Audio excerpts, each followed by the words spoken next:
हम ममता कर प्रणाम करै छी अहाँ सबके। आइ नवम दिनक कथा हेतै मैनाक मोह भंग।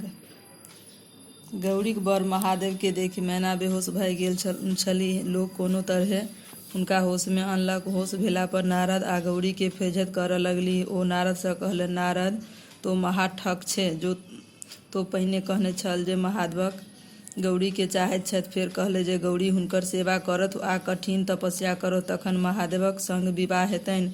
एहिमे जे हमर बेटीक अपमान भेल से संसार जनलक। हम कतहु मुँह देखयबाक योग्य नहि रहलहुँ।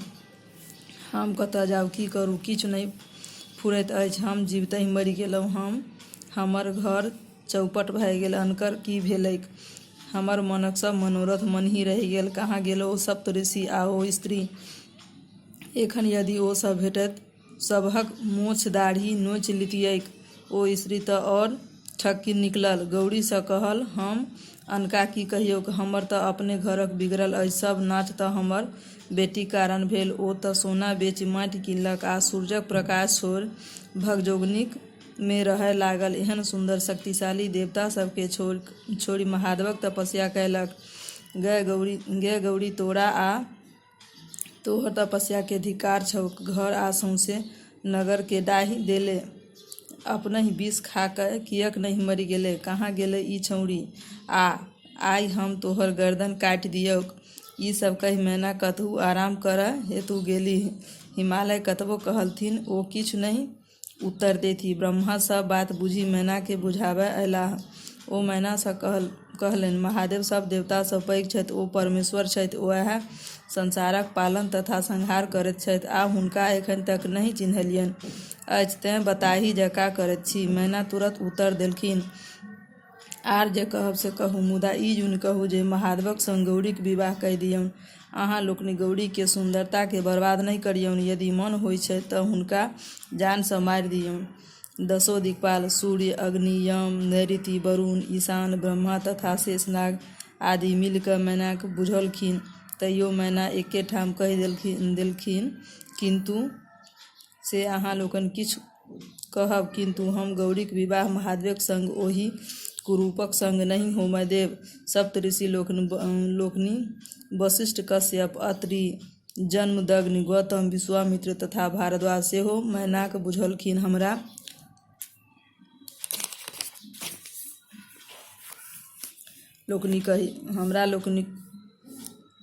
लोकनि कहियो कोनो अनुचित कार्यमे नहि पड़ैत छी। हमरा लोकनि उचित बुझाय एहि विवाहमे घटक भेलहुँ। स्वयं त्रिलोकीनाथ अहाँके घर पर आयल छथि। सबके हिनकर दर्शन दुर्लभ होइत छैक। हिनका सँ बढ़ि कऽ कन्याक पात्र दोसर नहि एहि संसार में कियो अछि। मैना हुनको लोकनिक बात नहि मानल। अपन बेटी के तरुआरि सँ काटि देबा लेल तैयार भेलीह, किन्तु महादेव सँ विवाह करबाक लेल तैयार नहि भेलीह।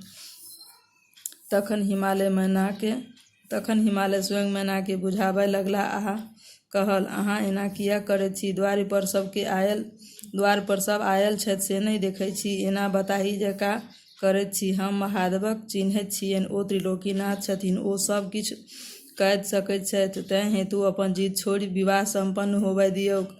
मैना उत्तर देल, हमर निश्चय अटल अछि। हम महादेवक संग गौरीक विवाह नहि करब। अहाँ यदि बेटी सँ निश्चिंत होमय चाहैत छी तऽ ओकरा गर्दन में पाथर बान्हि कऽ कतहु डुबा दियौक। आब गौरी माय के बुझाबऽ लेल गेली आ कहलनि, माय, अहाँक मति एना खराब किएक भऽ गेल अछि? अहाँ सब दिन धर्म कर्म पर विश्वास करैत आयल छी। अहाँ महादेव के एतेक छोट किएक बुझै छियनि? ई संसारक पालनकर्ता थिकाह। सबहक कल्याण इएह करै छथि। ई सब देवताक देव महादेव थिकाह। देखियौन, हिनका संग देवता हिनका सेवक बनि आयल छथि। अहाँ उठू, होश करू आ महादेवक संग हमर दान कऽ सुखी होउ। यदि अहाँ ई काज नहि करब तऽ हम आन कोनो देवता सँ विवाह नहि करब। भरि जन्म कुमारी रहि महादेवक तपस्या करैत रहि जायब। हम हुनका मन वचन कर्म सँ वर बना लेने छियनि। मैना गौरीक डिठगरी बात सुनि अवाक रहि गेली। ओ क्रोध में थरथर काँपय लगली, गौरी के पकड़ि मारय लगली। ई देखि नारद मुनि दौड़ि कऽ गौरी के छोड़ाओल। विष्णु भगवान सेहो मैनाक बहुत बुझौलनि, किंतु टस सँ मस नहि भेलीह। तखन महादेव के नारद कहलनि, हे भोलेनाथ भक्त वत्सल, आब अपन भावहट समेटू आ सुंदर रूप बनाय गौरी के देल वरदानक पूरा कैल जाओ। भोलानाथ अपन रूप बदलि देल। नारद मैना के जा कऽ कहलनि, आब बर के जा कऽ देखू ओ केहन छथि। मैना महादेव के देखि हुनका देखते रहि गेलीह। सूर्य सन चमकैत सुंदर आँखि, मोती माणिकक गहना पहिरने बड़ सुंदर लगैत छलाह। सूर्य हुनका छत्र ओढ़ौने, चंद्रमा चामर डोलबैत, आठों सिद्धि नचैत, गंगा यमुना पाछू में चामर धयने, ब्रह्मा विष्णु इंद्र तथा ऋषि मुनि हुनका आगू पाछू में जय जयकार करैत, गंधर्व तथा अप्सरा सब नचैत गबैत तथा महादेवक गण सब झाल मृदंग बजबैत झूमैत नाना प्रकारक गाजा बाजा बजबैत छल। एहि समयक महादेव शोभा अवर्णनीय छल। महादेव के एहि रूप देख मैना के आश्चर्य लगलनि। आब मैना के होश भेलनि। मोने मोने प्रसन्न भेली आ अपन बेटी गौरीक तपस्याक फल त्रिलोकीनाथ महादेव के देखि पहिलुका अपन भावहट पर लजा कऽ पछताए लगली। गौरीक विवाह।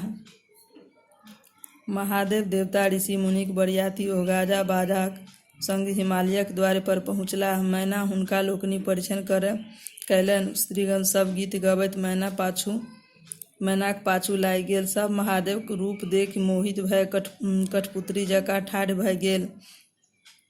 सब स्त्रीगण गौरी के भाग्यक सराहना कयलक। महादेव दर्शन सँ अपना के धन्य बुझलक। देवता लोकनि महादेव संग नहि छोड़ल, कारण हुनका लोकनि के शंका छलनि जे महादेव फेर कोनो तमाशा नहि ठानि देथि।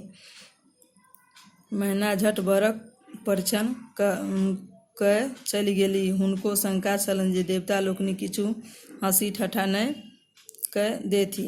बर के मड़बा पर आनल गेल। हिमालय हुनक अरहना पूजा कैल, ओठंगर कूटल गेल। महादेव कुबरा घर सँ गौरी के हाथ पकड़ि अनलनि। ब्रह्मा सब काज में तत्पर छलाह। बर के रेशमी धोती, फूल तथा सोनाक माला पहिराओल गेल। बर कन्या के आमक पल्लव केर कंगन पहिराओल गेल। ऋषि लोकनि गोत्राध्याय पढ़ाओल। हिमालय कन्यादान संपन्न कैल। गौरी शंकर वेदी पर गेलाह। अग्निक आवाहन कय हवन कयल गेल। विवाहक सब विधि संपन्न कयल गेल। ऋषि लोकनि बर कन्या के आशीर्वाद देल। गंधर्व अप्सरा लोकनि नाच गान कयल। देवता लोकनि कहल, हे महादेव, अहाँ जगत पिता छी आ गौरी जगत माता भेलीह। गौरी शंकर कुल देवता के प्रणाम कय भोजन सँ निवृत्त भय विश्राम करबाक लेल गेलाह। बरियाती लोकनि सत्कार प्रारंभ भेल। जहिना विभिन्न तरहक बरियाती आयल छलाह, तहिना हिमालय सभक लेल विभिन्न प्रकारक ओरिआओन केने छलाह। जतय साक्षात अन्नपूर्णाक जन्म भेल छनि, ततय कोन वस्तु कमी भऽ सकैत अछि।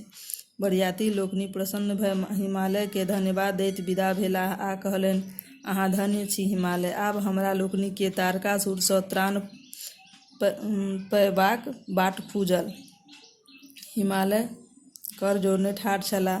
मैना अपन अज्ञानताक लेल देवता ओ ऋषि सँ क्षमा मांगल। ओ लोकनि कहल, ई सब लीला त्रिलोकीनाथक छलनि। अहाँक सौभाग्य बढ़य। आब हमरा लोकनि के जेबाक आज्ञा देल जाओ। आगा आगा गौरी शंकर बसहा पर चढ़ल विदा भेलाह। पाछू पाछू